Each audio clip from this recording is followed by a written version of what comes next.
అధ్యక్ష, గౌరవ ఉప ముఖ్యమంత్రి గారి తరఫున నేను గౌరవ సభ ముందు చిన్న చట్ట సవరణ అధ్యక్ష.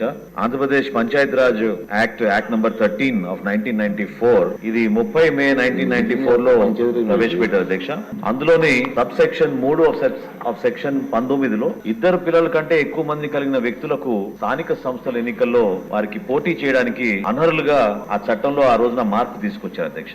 తద్వారా 2 చిల్డ్రన్ నామ్ అంటే ఇద్దరు పిల్లలే ఉండాలి ఒక కుటుంబంలో ఎవరైతే స్థానిక సంస్థల్లో పోటీ చేయాలో వాళ్ళకి అటువంటి పరిస్థితి ఆ రోజున్న వాస్తవాలు 1980-90లో ఏ విధంగా జనాభా పెరుగుతూ పోతుందో మన భారతదేశంలో దాన్ని దృష్టిలో పెట్టుకుని ఆ రోజున గౌరవ ముఖ్యమంత్రిగా చంద్రబాబు నాయుడు గారు ఒక ఆదర్శవంతమైన చట్టాన్ని ఆ రోజున తీసుకొచ్చి ఇది చూసి అనేక రాష్ట్రాల్లో కూడా ఒక మార్పు ఈ విధంగానే వివిధ చట్టాలు తీసుకొచ్చారు అధ్యక్ష. ఎందుకంటే జనాభా విస్ఫోటాన్ని నియంత్రించడం అవసరం. జాతీయ ఆహార భద్రతను దృష్టిలో పెట్టుకుని అదే విధంగా నిరుద్యోగాన్ని దృష్టిలో పెట్టుకుని కొన్ని సందర్భాల్లో అనేక వ్యాధులు దేశవ్యాప్తంగా ఏ విధంగా ముందుకెళ్తున్నాయో వాటి గురించి కూడా దృష్టిలో పెట్టుకుని పౌష్టికాహారం లోపం కూడా చాలా స్పష్టంగా ఆ రోజుల్లో మన దేశంలో ఈ ఆహార భద్రత భాగంగా అనేక సందర్భాల్లో మన సమస్యలు ఎదుర్కొన్నాం అధ్యక్ష. ఈ తగ్గిన ఉత్పాదకతని కూడా దృష్టిలో పెట్టుకుని ఖచ్చితంగా ఈ ఇద్దరు పిల్లల పరిమితి అనేది అమలు చేయాలని దాదాపు 30 సంవత్సరాల క్రితం ఈ చట్టాన్ని తీసుకొచ్చి అందులో 3 అంచెల భాగంగా పంచాయతీరాజ్ సంస్థల్లో ఉన్న గ్రామ పంచాయతీలు, మండల ప్రజా పరిషత్తులు మరియు జిల్లా ప్రజా పరిషత్తుల్లో కూడా ఎవరైతే ఎన్నికల్లో పోటీ చేయాలనుకుంటున్నారో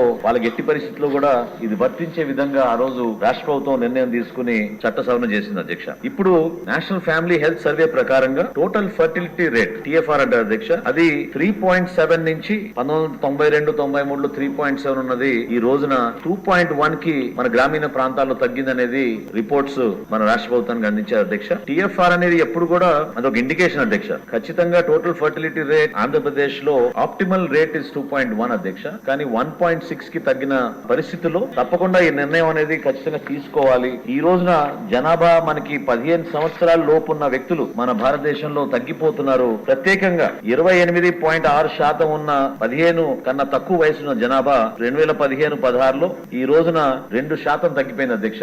26.5% కి. వీటిని దృష్టిలో పెట్టుకుని మన రాష్ట్ర ప్రభుత్వం మరొకసారి ఒక ప్రోగ్రెసివ్ స్టెప్ గా భవిష్యత్తు దృష్టిలో పెట్టుకుని మన రాష్ట్రంలో మనం ఖచ్చితంగా మరొకసారి ఒక యంగ్ పాపులేషన్ ఉండే విధంగా రాబోయే రోజుల్లో చక్కటి ఉపాధి అవకాశాలు కూడా కల్పించే విధంగా మన నిర్ణయాలు తీసుకున్న ఉద్దేశంతో ఈ చట్ట సవరణ తీసుకురావడం జరిగింది అధ్యక్ష. ఇది స్థానిక సంస్థల్లో పోటీ చేసే ప్రతి ఒక్కరికి అదే విధంగా వాళ్ళకి ఒక ఫేర్ డిసిషన్ గా ఈక్విటబుల్ గా ఉండాలనే ఆలోచనతో ఈ చట్ట సవరణ తీసుకొచ్చాం అధ్యక్ష. చాలా భవిష్యత్తును దృష్టిలో పెట్టుకుని ఖచ్చితంగా పంచాయతీరాజ్ వ్యవస్థని బలోపేతం చేసే విధంగా స్థానిక సంస్థల్లో పోటీ చేసే విధంగా ప్రతి ఒక్కరికి అర్హత కలిగించడానికి ఒక ప్రజాస్వామ్య బద్దంగా తీసుకునే ఆలోచనలు తీసుకుని